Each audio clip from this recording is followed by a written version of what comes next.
I hope you guys really and truly enjoyed this video.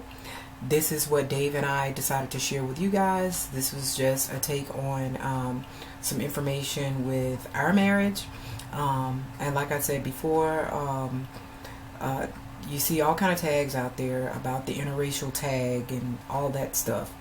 And you're answering pretty much questions that's being passed on around, you know, the same questions. And we actually wanted to go just a little bit in depth on, you know, some of the things that really go on, and you know, how do we feel about how others feel about our marriage and our love. We really don't care how they feel. We're too strong for that. We have a very strong marriage. We love and respect each other. We love and respect our marriage. We value our marriage. And I pretty much don't value other people's opinion who has something negative to say about the choice that I choose and who I love, who we decide to love. So therefore, we came up with, you know, some of these questions that we wanted to talk about and share and give them on to you. Some of you guys who are out there, and if you guys are wanting to share something about your marriage, share your marriage. And I just didn't want to go on with the passing of the same questions and everything. I have a marriage. I don't have a tag. I have a marriage, and I have a reality. And that's what we decided that we wanted to share, just a little bit of our reality with you guys. So thumbs up this video and enjoy.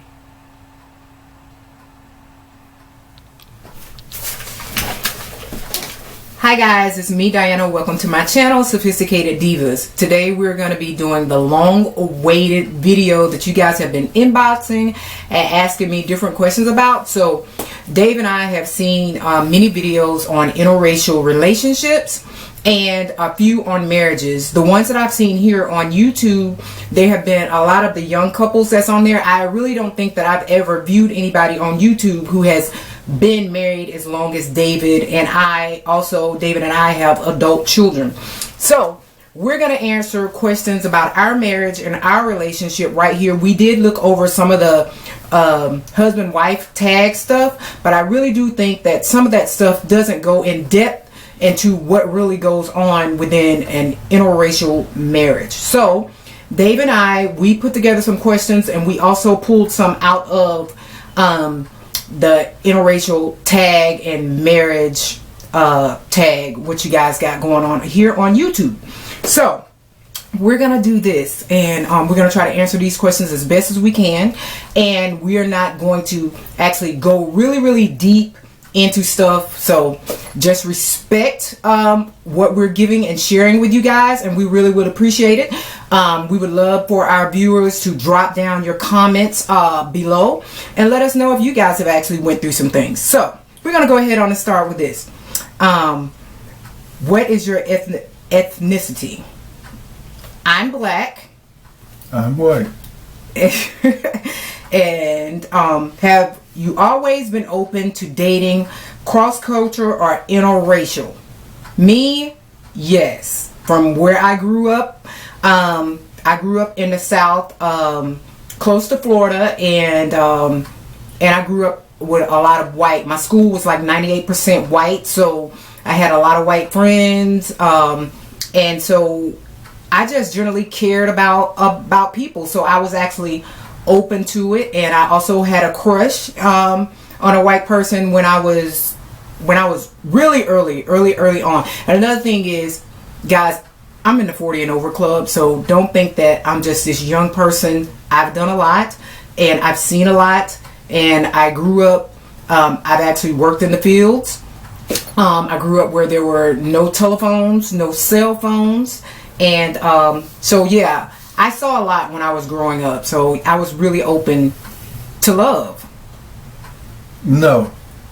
When I was brought up, just the opposite. The races were fairly segregated. When I went to high school, there was one black person when I was in the 9th grade in high school. Everybody knew him. He was what we called, you know, I hate using that word, the token, but that's what it was. because the law required that schools be segregated by then, they got around it by letting in as few as possible. Most of the black people went to the school that was about 2 or 3 miles away, a different school completely. Then things changed a lot between the 9th and the 12th grade. By the time I was a senior, our school was approximately 55% black. So I kind of grew up in that integrated stage, but had I at that time considered dating a black person or any other culture for that matter? No, I hadn't. That didn't come to later in my life, mainly when I was in the military and I began to associate with different cultures more and more. I remember one black person in particular that expressed some interest in me, and I told him no, there's no way I could do that, mainly because my upbringing and my background didn't allow that. Okay. Is this your first time dating outside of your race? No. Oh, sorry. Okay. Are you willing to leave your... we're not going to finish that? Yeah, I didn't get the answer. Oh, you said no, right? Yeah, we just left it at no. No, because I had dated other, not just black. Should I mention the different cultures? I mean, if you want. Hispanic. I had a Hispanic girlfriend at one time, and I had an Eastern European girlfriend at one time. Not really a different race, but definitely a different culture. I've only dated white outside of my race. And the next question is, are you willing to leave your roots for love? I am open to love. Some things you are taught, just because you're taught some things doesn't mean it's right. I'm true to myself, and I'm open to love, and love is not a color for me. And so, yes, my roots, I'm an African American, and a lot of us was there, and we grew up together in this small town on a couple of streets, but yeah, was always willing for change and to be happy. So willing to leave your roots for love, yeah. My situation is a little different because of the way I grew up in primarily a white community, and because of integration, I began to see things and experience things that didn't agree with the way I was taught. So I began to question it and question things. I think that opened up the door to associating with people of different cultures. I didn't ever consider it as part of my roots, just the way I was brought up, And, people change, things change, and I changed over time. That's pretty much it. Okay. Will his or her family respect, accept you?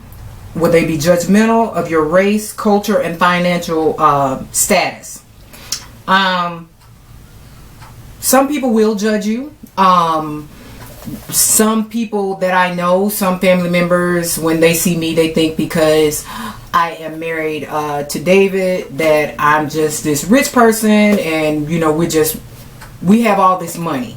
And you judge. Some people think that you might think you're better than them, and I don't think that. I'm just sure, and I'm a strong person. I'm sure of myself. I'm very focused on what my needs are, what my wants are, what I'm going to do in life, and how I handle situations. And also by being private. So therefore, when I don't let you know what's going on, with me, then some people want to be judgmental. Does my family accept David? My family loves the heck out of David. They love David. All of my friends love David. I mean, it's so many of you guys out here on YouTube that know us, have met us in person. It's so many people that know of me and David through helping people with the schools and just a lot of the things that we've done. And so many people know us, and they accept us on my half. They accept us. My family loves them. All my family and friends love David. Some of my family accepts me, some of them do not. That's just part of the way things, the way the cookie crumbles. Does it really bother me? No, it never really bothered me. When I first dated cross-culturally, some things used to bother me, like you go into places, fast food restaurants, people would stare at you or say something, and it would irritate me. After a while, I began to not see it. It was almost like it didn't exist, and even now, it's become so much more common than it was, say, 10, 20 years ago, that every once in a while you'll see something, but mainly nobody ever says it does anything, so I feel accepted. I don't feel rejected. It's just that some of my family really don't like it. That's not a... Now, David does have loving family, though, too. It's just that some is not as accepting. Have you ever considered keeping your interracial relationship private? No. Not at all, whatsoever. No. Well, you can't keep it private because you're always going somewhere. Well, some people like to sneak around and don't know. It's hard to sneak around when you're married and have kids, and go to school and pick them up from school and go to the store and go to Walmart. It's hard to sneak around. Yeah, and plus with David being in corporate, myself owning a business, and David owning Oat Security and working where he works, no, we can't keep it private. We're pretty much out in the open and seen. It's no way that we can keep it private. And most people don't care. Right, they don't care. How do you effectively communicate with your spouse? Who wears the pants in the house and makes the overall decisions? We talk. David is the man. David does wear the pants. I do try and, say some things, but overall, David is my husband, and I respect that. Even though sometimes I might, chatter with the mouth or whatever, I do respect David being my husband. He is the man. He wears the pants. Communicating, we talk. That's what you have to do. You have to talk things out. Sometimes you might take a break and go downstairs or whatever, but we communicate in this house.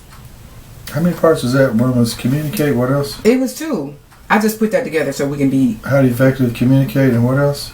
Who wears the pants in the house, and how decisions made. We talk it out. We decide together. Communicate in pants. Communicate, any of y'all that's been married more than a minute know how that works. You got to say how you feel. You got to couch it in the right terms. You got to do a lot of listening when the other person's talking. Of course, we all know how that works. Sometimes you got to get your point in, not this, that. You got to do a lot of listening. Don't ever be afraid to say what you feel, because when you hold it in and it comes out later and everybody gets mad, just go ahead and say how you feel. And you don't always agree. You can disagree. You can disagree about things and move on, because 80-90% of stuff you're going to agree on. It's just some things you're never going to agree on. You just have to deal with it. Everybody has different interests. Everybody has different outlets. Everybody likes to do different things. There's some things you'll want to do together, some things you won't want to do together. As long as you communicate. One of the bonding things, at least in my experience, is when you have a family, a lot of that's kind of like the glue that holds everything together. No matter how bad things get, when you have 4 children, there's a glue there that helps keep you through the rough times. As far as the pants, I don't find that I'm required to always be telling somebody what to do. I'm not interested in that. We don't do that. I like to let people do what they want. Let her express herself how she wants. I express myself how I want. I don't let that interfere, and I don't try to interfere in what she likes to do. As far as ordering people around, in my experience, I found that most of the time what we want to do kind of matches anyway. Most of our plans dovetail, so there's no need for somebody to wear the pants. And as in any marriage, we call each other out on certain things, like we might not agree, might not disagree, and that might lead down to a road of where you have to discuss things. Okay, what is it we're going to do? Let's discuss this. Let's get it out. Let's resolve this conflict, because when you have conflict about it like that. But I'm not really interested in ordering people around. I'm easy to get along with, but I do sometimes put my foot down and say, okay, we can do this, we can't do that. Everybody's going to have, and I think when I was in the military, I forget when it was, this guy was talking about, he was in the church, and he was a counselor, and he was on a committee, I forget what it was. Oh yeah, it was a financial committee. And he said something that always stuck with me, and that was, whenever they came to agreement, he said the thing that they did was to make a decision, there had to be a consensus. If there's no consensus, there had to be more communication. If they did it or they didn't do it, everybody had to be on board. And in my mind, that's kind of the same thing. When there's a disagreement about who's going to wear the pants or what's going to do, then maybe that's something that you need to take a closer look at. Maybe that's not the right thing to do because neither party agrees. You know, with there's no consensus, how are you going to go in the same direction? How are you going to pull the cart in the same direction? Does that mean you're always going to agree? No, you're not. To stay together for a long period of time, you have to have some sort of maturity and respect and commitment to the other person. If you don't have commitment, it's not going to work. You know? What are your feelings on being in an interracial marriage? Okay, these are my feelings, and I really do like this question. I don't look at it as just interracial. You know, I'm married to David. Some people look at it as, okay, but it is interracial. You know, he's another color. I don't look at it as color. I look at it that I am loved, and it is, this is me truly and my heart. It is nothing like being loved, being in love, and knowing unconditionally that you are loved. I know David loves me beyond the shadow of a doubt. It is no doubt in my mind that David does not love me and will do anything for me and the kids whatsoever. And just knowing that somebody loves you so much, and then you're open to loving them back, and his acceptance, he's accepting of my love. So David accepts me, I accept him, and I love my marriage. I don't look at it as interracial. I look at it as that he's my husband, and I just love him. I love David unconditionally to death. All his faults, all his everything. Where he falls short, I'm strong. Where I fall short, he's strong. He's my other half. You know, we make it work. You know, we're married. We're a team. And I know David's for me. I'm for him. It is nothing like being loved and in love for so long, and you know, like I said, for how old we are, you know, not that I'm not gonna say that we old, but you know, like I said, there's a lot of couples on here, and I don't think they've been together as long as David and I know you guys keep hearing David say something about the military. We are also a military family, retired from the military. What are your feelings on interracial marriage? Mm-hmm. You see it on every corner now. I saw when we were at Zaxby's today, interracial couple came in. Oh, I thought it was cute. I thought it was Nobody even gave a darn. Nobody cares anymore. Mm-hmm. It's only in some parts of the country you have that kind of problem. But how do I feel about it?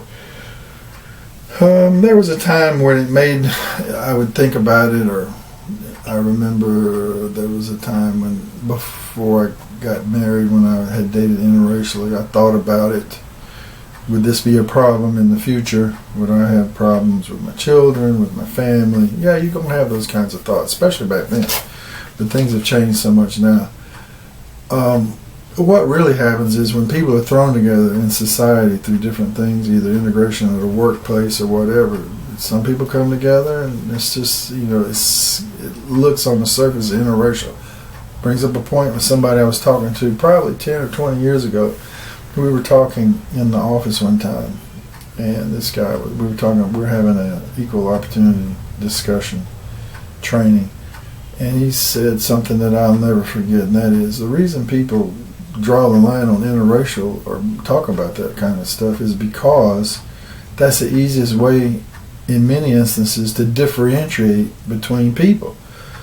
You see a white person and a black person, oh yeah, I can tell there's a difference. Now, you can't tell this person's extrovert or introvert. You can't tell that. But race is an easy way to differentiate, and so people make snap judgments based on that when it's much more complicated than that. My feelings on interracial marriage, it's the thing. Everybody does it. You see it everywhere. It's not black and white, just black and white. Take a look. It's everywhere. It's Spanish and Japanese and Hispanic and Eskimo and everything else. Mm-hmm. It's all over. And guess what, guys? In 1,000 years, for those of you that believe the world will last that long, it's going to be a whole nother environment. Just get ready. All right. Okay, that's it. Yep. Being intimate in an interracial marriage. I know a lot of people want to know, about this right here. It's really none of your business how it is being intimate. But for me to tap into it a little bit, being intimate, you have to mentally stimulate me before physical. Respect, being honest. I just have to have a trustworthy person. And I get all that with David. I trust David. And so you have to mentally be intimate with me before physically. So but those you guys want to know anything else, that's none of your business. But apparently, we've been intimate because we have 4 kids. So, and you guys have seen them. You guys have watched them grow. 2 of them are out of the house, and we still have 2 here in the house. So, but my intimacy with my husband, it's a lot of love here. Intimacy in what? Interracial marriage? Yeah, being intimate. Being intimate. I don't see, because I've been intimate with other races, not that many. What is intimacy other than the natural born thing that happens between human beings all over the world, Intimacy between races. What is a race? We're not different, really. Just minor differences. When any 2 people get together, it's almost interracial anyway, because it's one person with another person, and there's all kinds of things with this person, all kinds of things with that person. They somehow work it out. To me, that's also interracial, but not the word race. Interhuman? I don't know. Huh. But to me, it's pretty much the same. Is it working? It is working, babe. Okay, our battery went dead, so we're having to start over. I got some. With that question. Start over with this question. But anyway, what race? What race do you consider your kids to be? To recapitulate, I worried about that when I was younger. If I had an interracial child, what race would they be? I always have kept my mouth shut on that one. I've never referred to my children as one race or the other. I just have not said anything. I've kept silent. I know my one daughter sometimes considers herself African American. It doesn't bother me. Like she says I'm white one day, and then that doesn't bother me. I just don't say anything. I don't know. Do I know what to say? I don't know what to say. I just see what happens, because I guess I have a long range view of things, and that is, as time goes on, things in America, they call America a melting pot for a reason. We're all melting. And in my personal view, we're developing and becoming the vanguard of a future type of human being, a future race, and it's going to be more of a mixed race. But anyway, that's just what I think. So it doesn't matter. Whatever they want to be, that's who they are. We have very responsible and strong kids. They're leaders. They know what they want. They haven't gotten in any trouble, knock on wood. They haven't been to jail, knock on wood. They're pretty good kids. Of course, teenagers are going to make some bad decisions, and but overall, we're happy with our children. They're very respectful, responsible, and my oldest daughter said to me on last week, she was like, "Mom," I was like, "What?" She said, "I beat teenage pregnancy." And and I sat there and I thought about it. I was like, that's one thing that I wanted, because some people didn't look at it as if, they said, kids gonna be kids, they're gonna be sneaky and all that right there. No, we do have a decision, and we can help, whether our children, our girls, become parents. We have to be the responsible adult and help in that. I feel as if my daughter would have come up with a child, then it would be like me being a second mom all over again. So therefore, I take the steps to make sure that my children don't have teenage pregnancy, that they enjoy their teen years, their young adult life, and we're gonna pay for that until we feel as if they're ready. So anyway, let me go to the next question. How to build a strong marriage. Keep people out your business. Don't tell your family, your friends. Don't tell nobody your business. What goes on in your house stays in your house. You're never going to see me here on YouTube if I was upset with my husband or my children. Me get on here, chip chatter, beat my man down. And then when everybody get on here and start commenting and saying all this stuff, yeah, girl, this and that right there. And then I'm going to feel some type of way. But if you keep people out of your business and between the two of you guys, things can work. And for instance, I leave it as an example. Growing up, when I grew up, like I said, it was only one phone in the neighborhood, which was my grandparents' phone, and everybody in the surroundings used that phone. But my aunts, my mom, and everybody, you know, who was married, you were forced to deal with your problems because there was no internet where you could jump on these dating sites and because you mad with this person to go hook up with this person. There was no cell phone where you can be doing selfies and texting all these different people.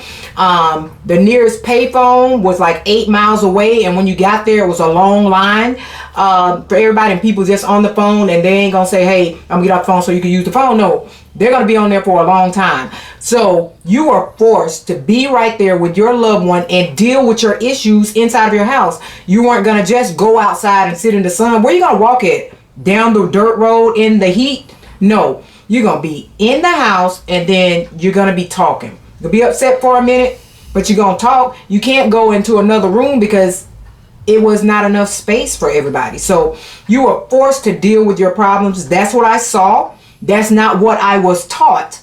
That's what I saw. That's what I learned. I learned to take care of a man, to cook for a man, to fix his meal. I fix David's meals now, cook for him now. I can't stand when David fixes his own food.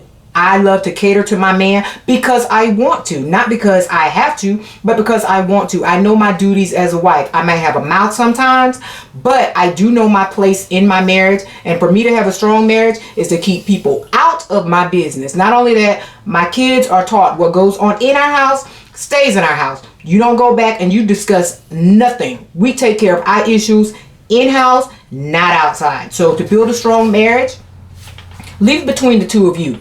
Build it strong, keep it strong, and then, you know, you can get all these years up under your belt. Real love, dealing with your problems.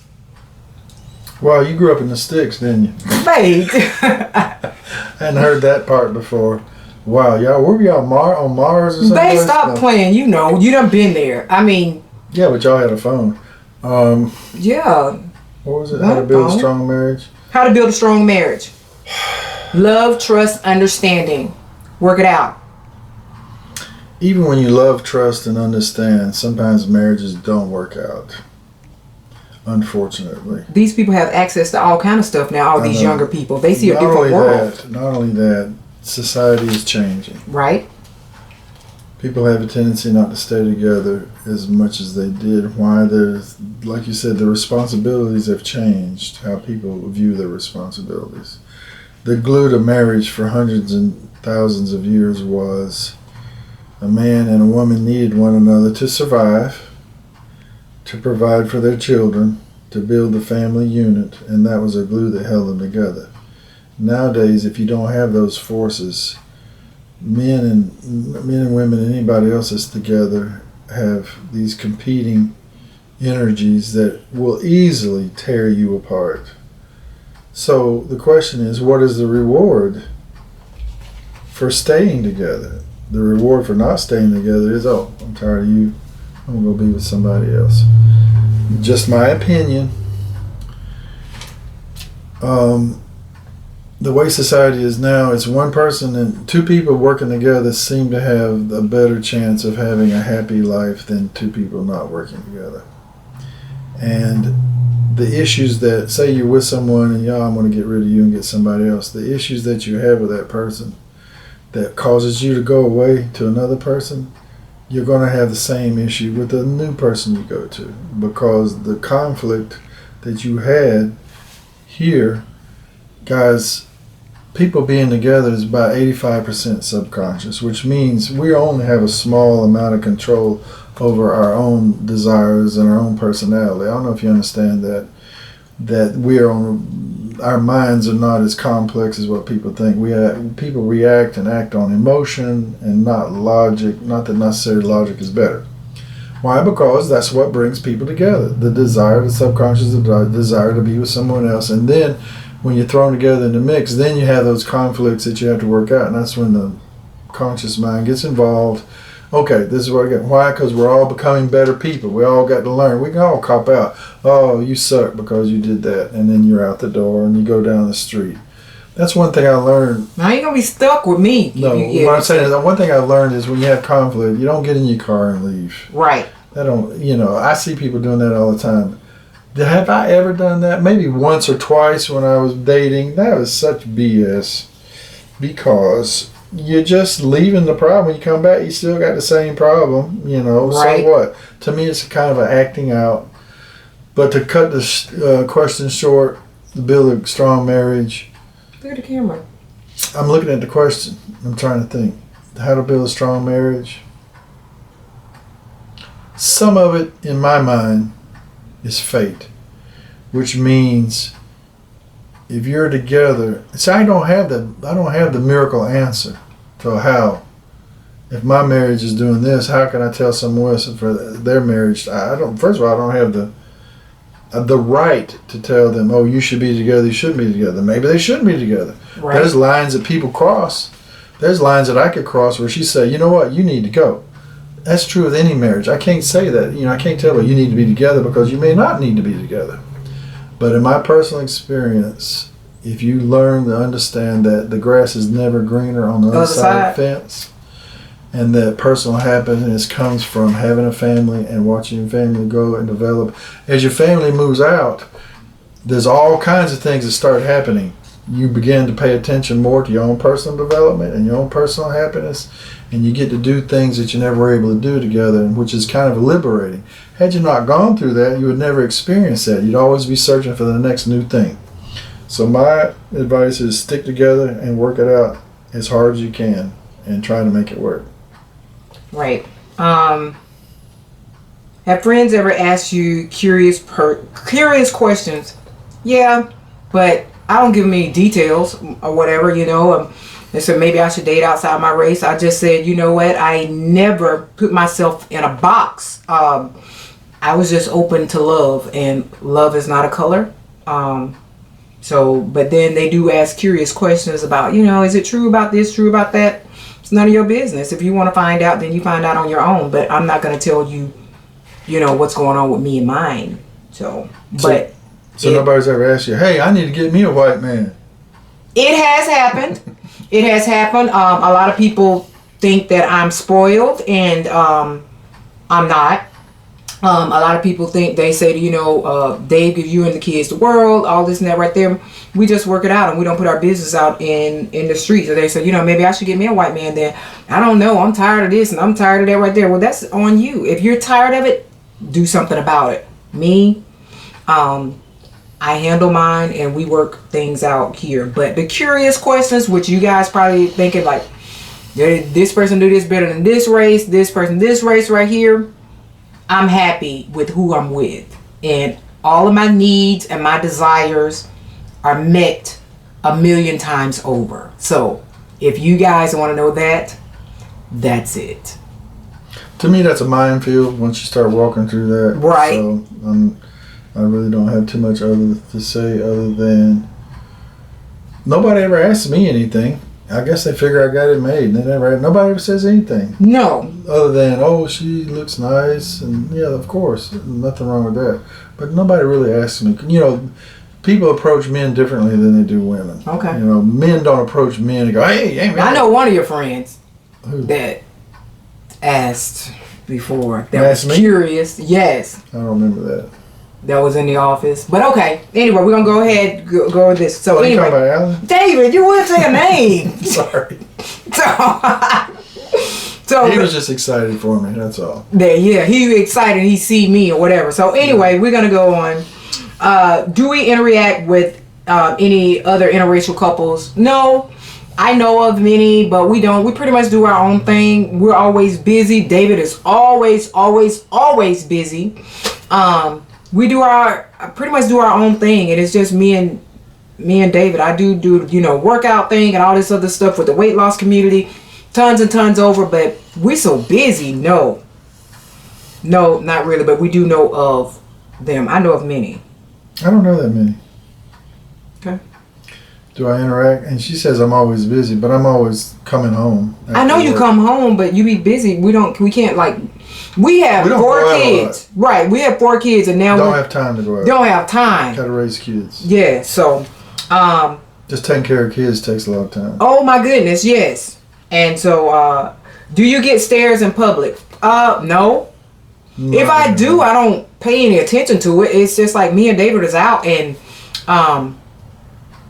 no, I don't pay any attention to it. Not at all. Just me and my husband, my kids, and whoever's with us. Just pretty much now it's just Ayana and Kiara. Well, pretty much just Ayana. You guys see Ayana all the time. So no, I don't pay any attention to it. I don't think so. Today when we was in Zaxby's, when the other interracial couple came in with their kids and we had ours, it was more interracial in the store than it was African American. So it was like, I guess they felt out of place. I don't know, but no. What? No, not stares that I would say, no. Do people notice? Yeah, they notice. Yeah. Just like I noticed when they walked in today. And you know what? They didn't give a damn either. Right. They did not care. They didn't. You could tell they were very comfortable with who they were. And they had kids too. 20 years ago, people would stare more. And in some parts of some parts of the country, the state, different. Sometimes you'll go in a place, you see the people look a little bit, and you see like they'll make comments.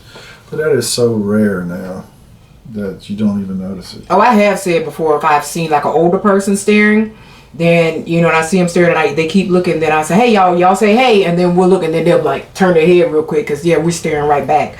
So, pretty much just to embarrass them. What made you want to be with this person? David was genuine. He treated me good and made me feel good, and I love being with him. I love being around him. And I didn't want to be without him. I wanted David. I wanted his heart. And I was open to accepting it if he gave it to me, and he did. Gave what to you? Your heart. Oh, okay. Wasn't sure what that was. I was just asking. I didn't know what it was. Do I get? And also, I switched it to is this person your soulmate? Yes, David is my soulmate. I don't think nobody else can handle me. I don't want to know if anybody else can handle me. He's all I want, and that's it. I don't want to get to know nobody else. David knows me inside out. I don't want to get to know nobody else. He's my soulmate. What made you want to be with this person? I'm gonna answer. I want you. No problem. I'm gonna answer it. I'm a very strong person. Extremely strong. I'm like the Rock of Gibraltar, not to brag or whatever, but internally, I don't go around telling everybody everything I know, everything I think, or everything. I got over that 20 years ago. When you're younger, you try to tell everybody something. Now, when you get older, you know a lot of things. You just don't tell people. You don't try to convince other people. You live your own life. Right. So I have a huge internal life, and very strong. I know what I want. I know where I'm going. I know where I've been. Very determined.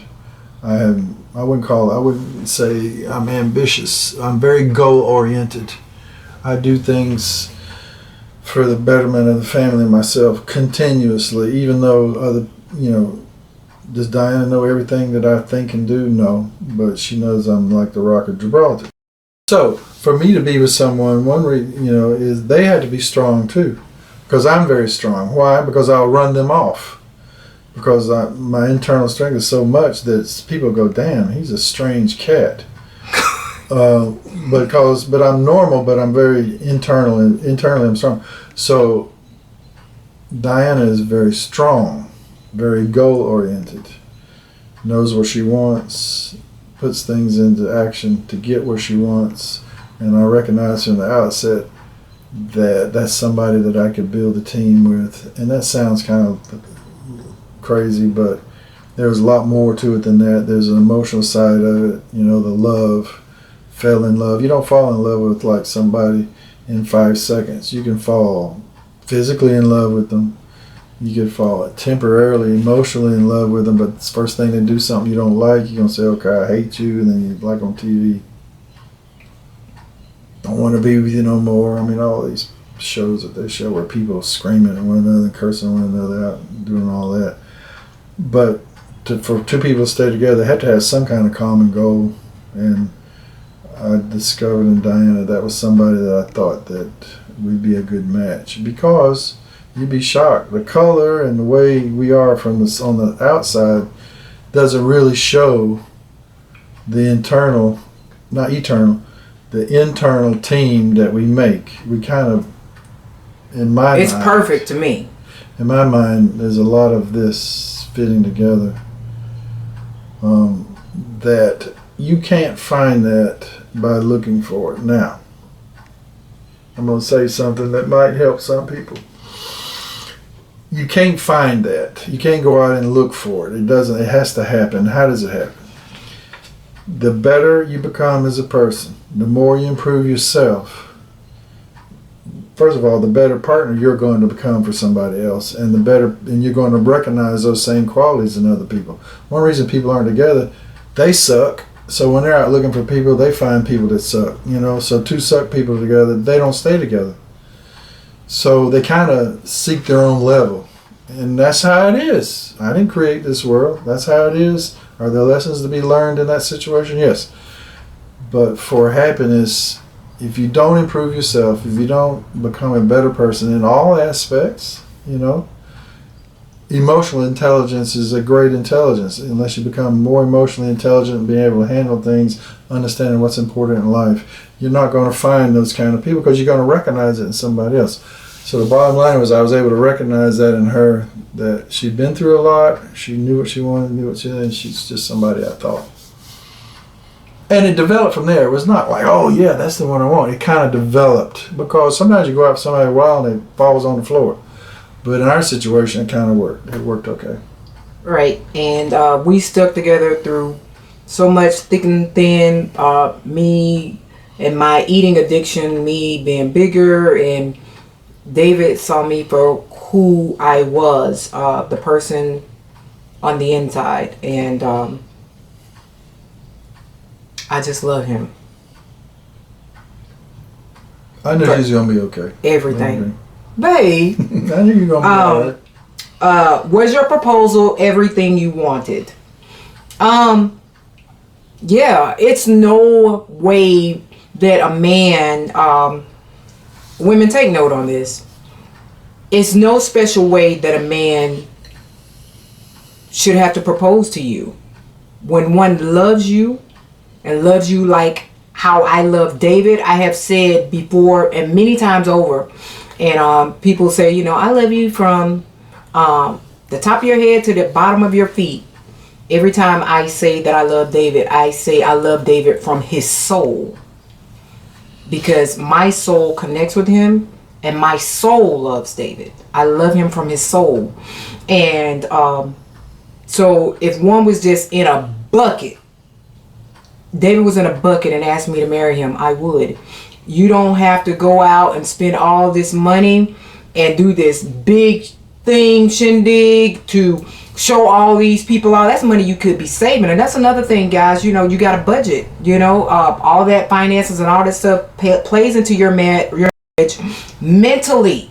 Because when somebody see that somebody done lost a job, broke, all this stuff, you want to leave. No. If a man rolls over and asks you to marry him, or you guys together decide to get married, that should be it. No one should have to be in this room, oh, this person needs to be present, or this person needs to be present. You never know who's watching, who's looking at your relationship, and can step in and accept that proposal. So it's my proposal. Me and David, did we decide in the bed? I don't even remember. But what I was surprised about is Dave had asked my dad, and I didn't know that whatsoever. And but I thought we just decided. I don't know. All I know is that we got married, and we had 2 weddings, and that was it. You know, just me marrying David and us being married, us becoming one, that's all I needed. So just the fact that I am Mrs. Oates, I'm no longer dating or we just going out. We're in the house together. We're having babies and all these kids, and I probably would still be having kids, but we can't have any more. But just me being married to this man is enough for me. I love him from his soul. You said about the proposal? Okay, guys, our video got cut off in the middle of David answering the question about was our proposal everything that we wanted it to be. Mine was, to go ahead on and say that again, I think that, I don't know if we were on the phone and how it came out to be. He was like, let's go get married or whatever. I don't know. But when he said it, I was ready. You know, bump off. I don't remember the exact details. To pick up where she left off on that video, we just kind of talked about it. You know, when 2 people are together and they think they're right for one another, marriage is going to come up as a matter of course. You know, a lot of times the proposals that someone was asking, you know, or thinking, was he going to propose to me? Is she going to propose to me? And they're waiting and they're trying to give hints and all that. It's just my personal belief. If you're not already thinking on the same, if you're not already on the same sheet of music or thinking along the same lines, it might not be the right time. I'm not sure. Maybe the other person's not there yet. Or if you keep mentioning it or hinting, you know, about proposals, and the other person is kind of blowing it off or not wanting to talk about it, it might be a sign that it might not be the right time. You know, I don't want to tell people what to do. It's just one of my thoughts. I think a lot of times, it's like my parents. It just kind of naturally happened. You know, when people are together for a while, they talk about it. Right. I don't see how it cannot come up somewhere. I mean, people come home and eat and hang out and have been around together for a while and they don't talk about it. I don't get it.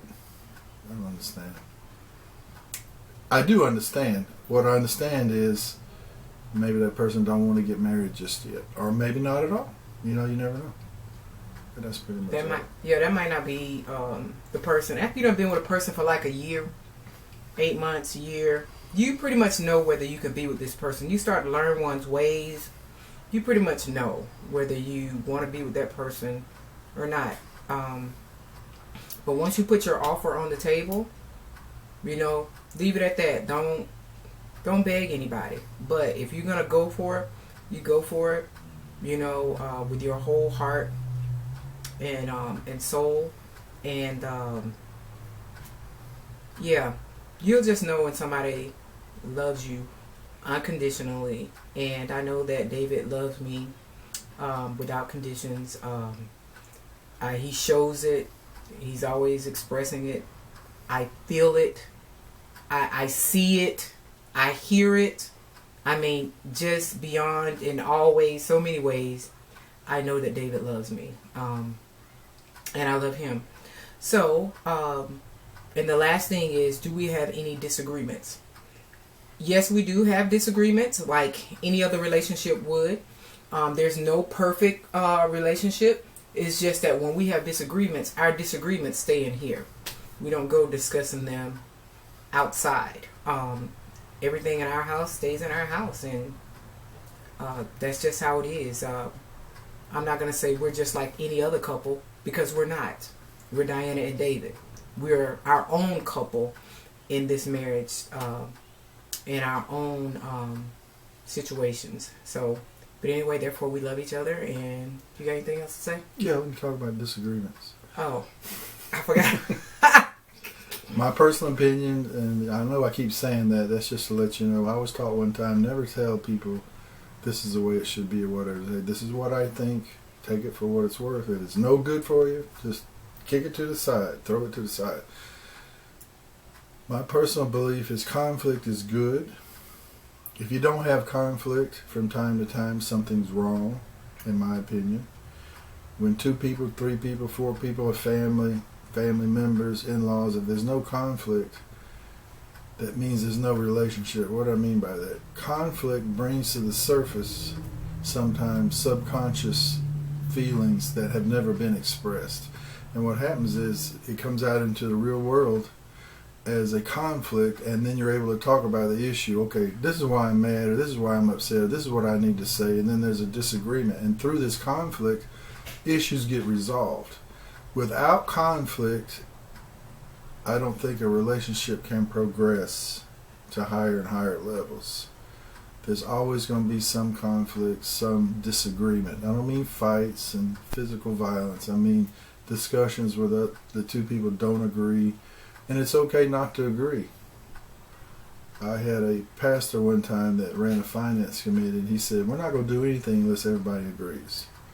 Marriage is kind of the same way. If you absolutely disagree about 2 different things, you got to work it out. Okay, you can do this, I can do this, or we won't do anything. You got to try to work it out. The concrete upon which that stands is commitment. If you're not committed to the person, conflict's going to destroy you. If you are committed to them, conflict's going to take you to a higher level. You got to talk about it. And it's okay. Just got to move through it. Okay. That's all I think. So we hope you guys have enjoyed this video and the questions that we have shared with you all. And remember, the questions that we talked about, that's what we wanted to share with you guys. That's all we wanted to share with you guys. So we hope that you guys enjoyed this video. And we hope you guys are strong in your marriages, your relationships, on building a stronger bond, trust, love, and foundation. And, it's okay to love whoever you want. Don't put yourself inside of a box. Open yourself up to love anybody. Love is not a color. All right, we'll talk to you guys later. We love you guys. Subscribe. Bye.